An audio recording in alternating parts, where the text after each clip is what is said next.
Hello everybody, it's Aiden or Adorier LEGO Studios here, and welcome to episode 9 of Building Sorgan and LEGO. So in this week episode, we are going to get 2 rectangle orders.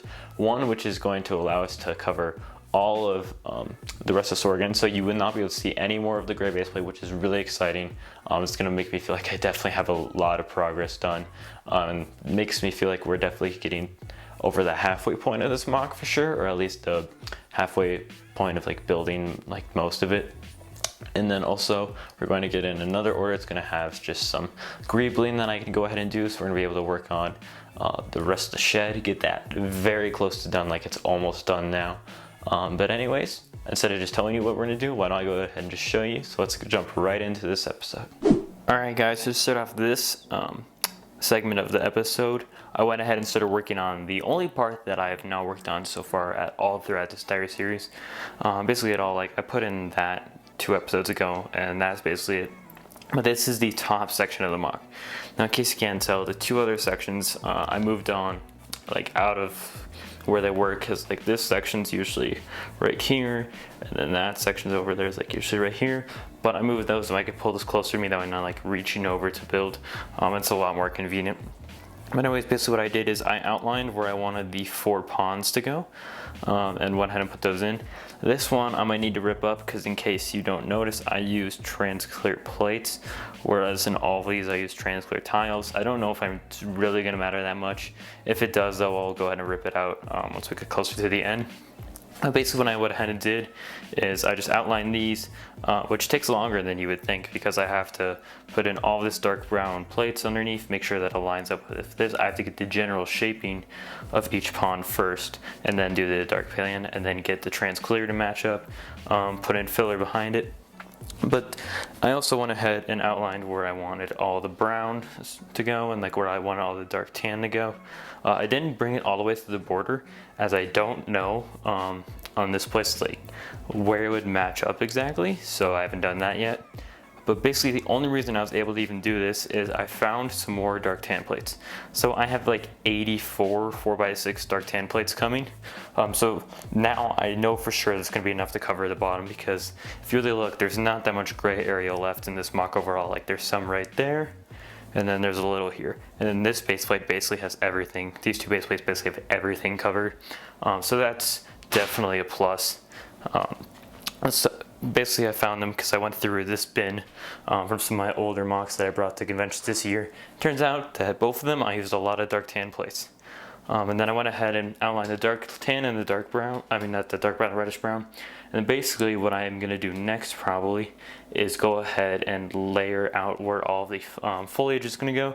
It's basically the same bushes that you see over here. There's going to be one giant corner all along here, if you remember from about 3 episodes ago when I laid out everything. But basically anyways, I'm going to go ahead and clean this up, and then I'm going to move all these pieces back to where they used to go. Now I can see how it's lining up. Alright guys, so I went ahead and moved all of the base plates together, and this is what it's looking like so far. So one cool thing I guess is that all of the border is fully outlined. In case you can't see, there is no gray showing at the edge of the border. It's just this one giant patch in the middle, which is going to be all dark tan. So even though it looks like predominantly reddish brown right now, once those 4x6s come in, all of this will be filled in obviously. So anyways, the next order of business is to go ahead and start doing the plants over here, and then once I'm done with that, I'm basically done doing plants, although I do need to get some more of these olive green palm tree leaves. Those are quite expensive and quite rare to find. I think they're like 50 cents each if you want them in a large quantity. So I'm going to go ahead and put up all these like stalks over here, and then some of these bush designs that I have over here, I'll put some of those up all around here. And then just leave a spot open to put in those palm tree leaves that I have sticking up. And then basically after that, I'll be done with all the grass, because I have some over here. However, I think I will add a few more like small patches like I have here and over here, just throughout the remainder of the mock. Once it's all done, that'll be another one of the finishing touches that I'll go through. So I'm gonna go ahead and work on that area over there. And then until the rest of this comes in, I probably won't be doing anything else. Alright guys, we've now got the basic outline of where all the grass is going to go, so let's move this ATST out of the way. You can take a closer look at it.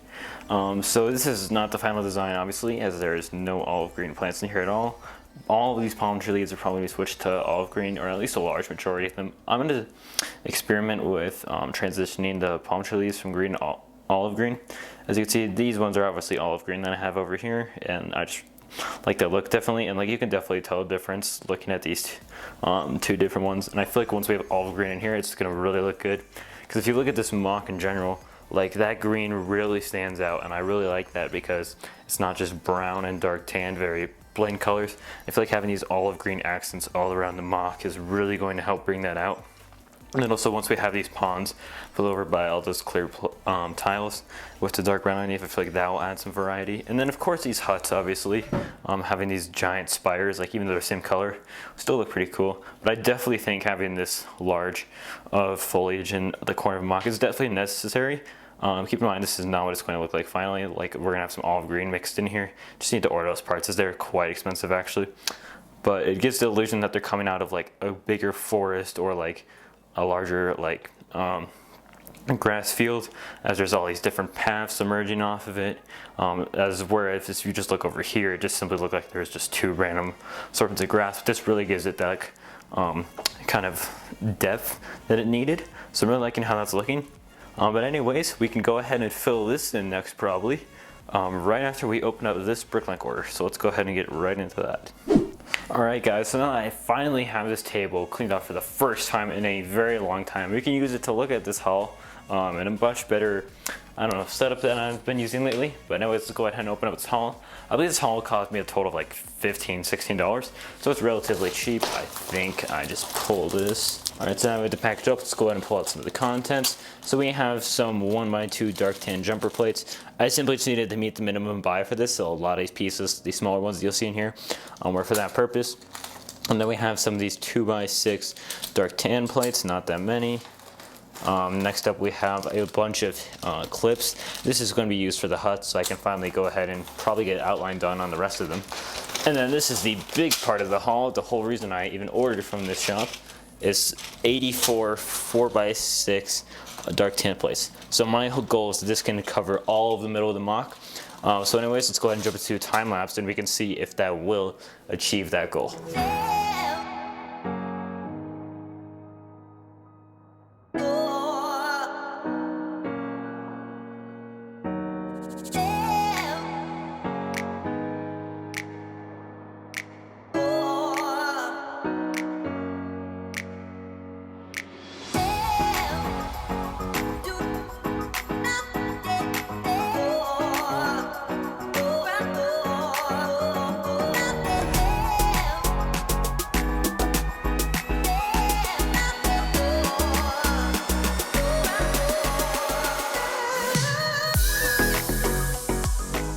Alright guys, so all of the dark tan and reddish brown is fully covered now. Holy cow, I'm just so happy that I'm just done with that. However, you may notice it looks a little bland compared to like this section and this section over here. Well, I still have to go through and detail and texture and tile this entire thing. So don't worry, there's still a lot more left to do. However, the order for those pieces have not come in yet, and I guarantee you it's not going to be enough, so I'm probably going to make at least 2 or 3 more orders just for the texturing alone. But basically you cannot see any base plate except for these 2 areas with the dark brown, which I have some pieces coming in to fill those in. So pretty soon there will not be any base plate visible, but essentially right now there is, like, besides that one sliver right there. So that's a pretty big achievement, and I definitely feel like this has all come together now. But unfortunately, I am down to bare bones on dark tan. I still have the 1x4 plates that I'm using on the huts walls. And now that I have some clips in from that haul earlier in, we can go ahead and start working on starting on all the walls, and then I can see how far I can get on getting all these walls around the huts done. So anyways, let's go ahead and jump right into that. Alright guys, so I just went out and got this package from the mail. This is about probably around a little less than $100 when you add up shipping, bricklink order.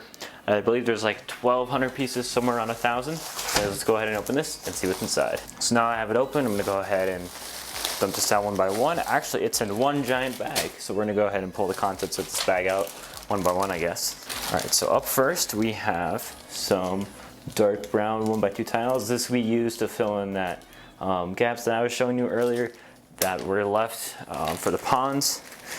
Right here we have just some miscellaneous reddish brown parts. I just got these because I figured I could use them for the barricades or on the barn or the huts. And then up next, this is probably the biggest reason for this order, is I think this is a little over 100 reddish brown 1x2s, so that can definitely ensure that I'm gonna get a lot of progress done on the terrain this weekend. And then also some more 1x2 reddish brown plates, just some more texturing I can do for the terrain. I got 2 of these reddish brown cylinders. This is gonna be one of the solutions that I'm gonna try out for the huts. And if I like it and it works, I might get them in dark tan. Here's some 2x2 reddish brown plates, as I'm starting to run out of reddish brown plates, believe it or not. Here's some 1x2 reddish brown jumpers, yet again for just like ground detailing texture. Here's some more of these dishes. I think there's 6 in total. There might be 4 or 6. Actually, I think this is one. I don't know. So here I have some 1x3 reddish brown tiles. So yet again for texturing terrain and to fill in the floor on the hut, obviously. Here we've got some 1x2 dark tan tiles. I think there's more in here. I'm pretty sure that we'll run into later. Some 1x2 dark tan jumper plates. I did not realize I already had a ton of these, so that's kind of a waste. But oh well. Some 1x2, I mean not 1x2, some 2x2 dark tan slopes. Here we've got some 1x2 dark tan plates. I think it's about around 200. So again, for ground detailing and texture.